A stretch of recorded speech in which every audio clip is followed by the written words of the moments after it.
Oh, hi, English language learners. How are you? I'm counting the types of adverb right now, and I just realized that they are so many. If you think that you still do not know about that, so let's check it together. Sebelum mulai, jangan lupa klik tombol subscribe. Oke, yuk kita mulai belajar macam-macam adverb. Kita mulai dari apa sih adverb itu? Ini adalah kata keterangan. Fungsinya untuk memperjelas kata di depannya atau memperjelas adverb itu sendiri. Sebagai salah satu dari 4 major word classes bersama dengan verb, adjective, kemudian ada noun ya. Adverb ini biasanya memperjelas verb, kemudian adjective aja. Selanjutnya ada berapa sih types of adverb? Ternyata ada 6. Pertama, adverb of time, place, manner, degree, purpose, dan frequency. Jadi sesuaikan dengan tujuan dari adverb itu sendiri, kira-kira dia untuk memberikan penjelasan apa. Seperti contoh, adverb of time di sini digunakan untuk memberikan info tambahan mengenai waktu ya. Ada kata waktu. Jadi untuk menjawab pertanyaan when, kita menggunakan adverb of time. Contoh kalimatnya di sini seperti kalimat I rarely go to the movie theater since the ticket price went up. Ada kata since, sejak, itu kan untuk menjawab pertanyaan when ya.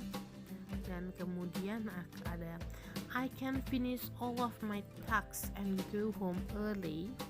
Kata lebih pagi di sini merupakan jawaban dari kata when. Kapan gitu. My brother will study after he finishes dinner. After di sini untuk menjawab kata when. Kapan kamu akan study gitu. Oh iya, kakakku akan study setelah menyelesaikan makan malam. Kemudian don't worry, it all soon pass. Ada kata secepatnya ya. Kalimat in the evening, we took photos in front of the Berlin Wall. Ada kata in the evening di sini, ini menunjukkan adverb of time. Nah, kalau adik-adik perhatikan, tadi kita sudah menemukan adverb of time di tengah, kemudian di akhir dan di awal ya. Fungsinya di sini apa perbedaannya? Kalau memang ditaruh di awal, berarti saya sebagai speaker menekankan tentang adverb of time-nya. Dan aktivitas di sini sebagai pelengkap aja. Sebenarnya kalau nggak dibahas juga nggak apa-apa gitu.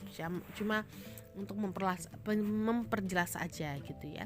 Tapi kalau misalnya di awal, berarti memang yang dibutuhkan, yang saya tekankan adalah aktivitasnya, bukan since-nya di sini. Oke. Lanjut ke contoh yang kedua, itu ada adverb of place.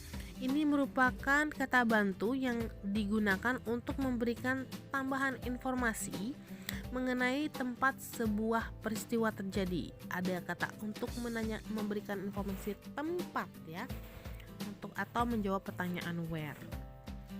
Dibagi menjadi 3. Pertama, untuk menunjukkan location atau tempat terjadinya suatu peristiwa seperti here, there, outside, inside, somewhere, nowhere, and anywhere. Dan untuk menunjukkan directions atau arah dari suatu pergerakan, kalau misalnya mau ngasih tahu tentang kemana ini rumah, di mana tempat bank, di mana tempat museum, kita menggunakan kata adverb of place.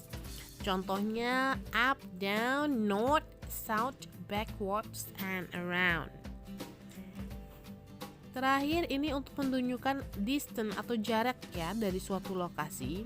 Contohnya dekat, di mana rumahmu? Di dekat itu gitu. Berarti dekat, jauh, nearby, close, apart, and away adalah adverb of place.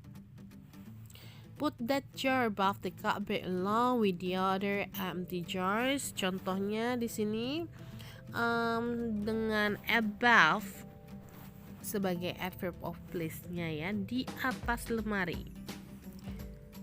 I'm not allowed to play outside the house after 6 p.m. Di sini kita nemuin dua macam adverb. Pertama adverb of time, after ya. Kemudian ada adverb of place, outside, di luar. Artinya hurry up and get down here, I need your help. Get down ini adalah verb walaupun ada katanya down gitu ya. Tapi di sini ini verb dan here ternyata jawabannya adverb of place.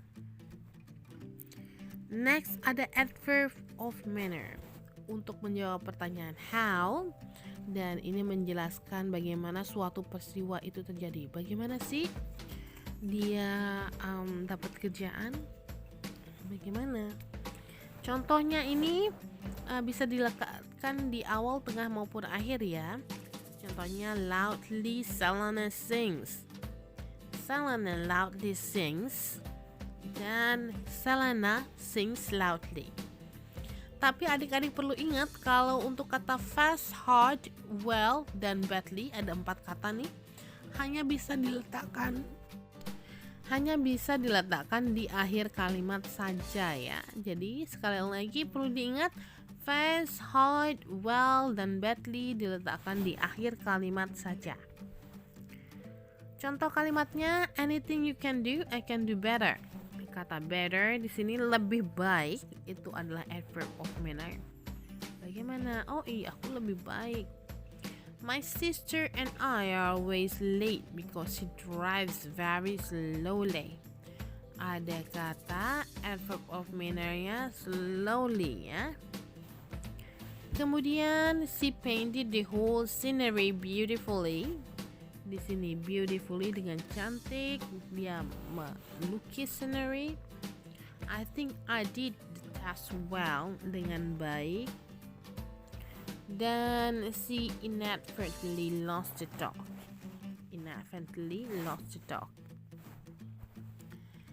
Kita ke adverb of degree ya. Ini digunakan untuk menjawab pertanyaan how much atau berapa ya. Misalnya berapa harganya ini, berapa banyak sih, nah, itu adalah adverb of degree. Jadi tidak hanya untuk menanyakan harga aja sih, tapi melainkan bisa digunakan untuk mempertanyakan intensitas dari suatu kejadian, juga bisa masuk ya. Contoh kalimatnya, she looks extremely tired after cleaning the whole house. Secara ekstrim banget, ini kan intensitasnya jadinya adverb of degree-nya extremely. Next, mom told me she missed my brother too. Ibu ngasih tahu saya kalau dia kangen kakak saya juga. Kemudian, we don't have much money but it doesn't stop us from being happy. Kita nggak punya uang banyak tapi it doesn't stop us for being happy. Much money, okay? Banyak, uang banyak.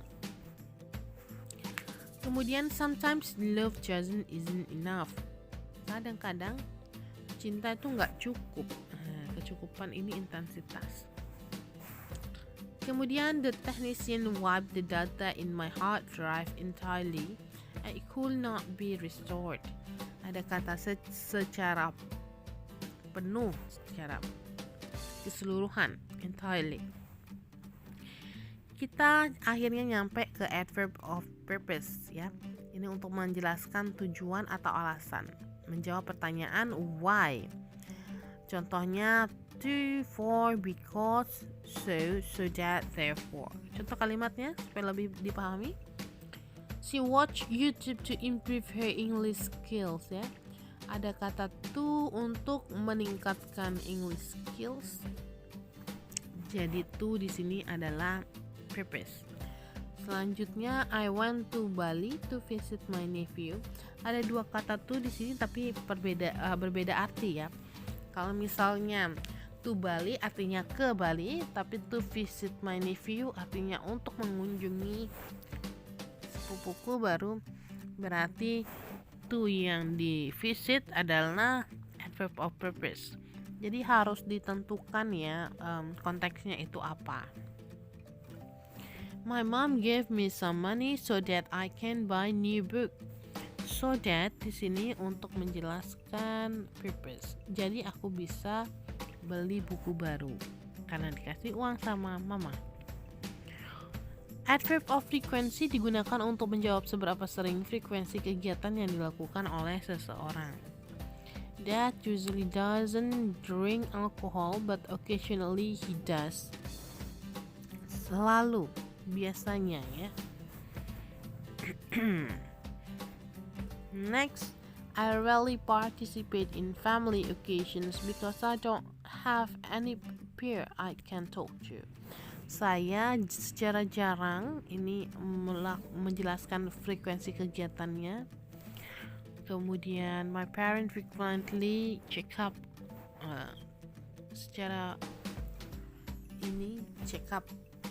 frequently. She makes sure that I always finish my breakfast before I go to school. Always, selalu sebagai adverb of frequency. Oke, kita akhirnya nyampe ke Q&A. Ada pertanyaan nih, apakah adverb selalu di tengah kalimat? Jawabannya tidak ya, karena kadang di depan, di tengah, dan di akhir. Kemudian, apa perbedaan adverb yang berada di awal dan di akhir?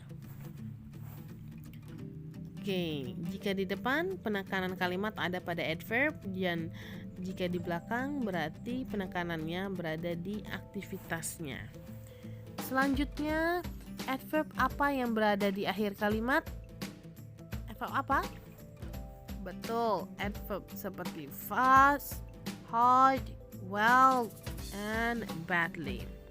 Oke, thanks for watching ya. Itu dulu untuk adverb, macam-macam adverb. Dan karena adverb of degree dan adverb of frequency ini lebih jelimet, so next video kita akan menjelaskan lebih detail ya tentang dua adverb ini.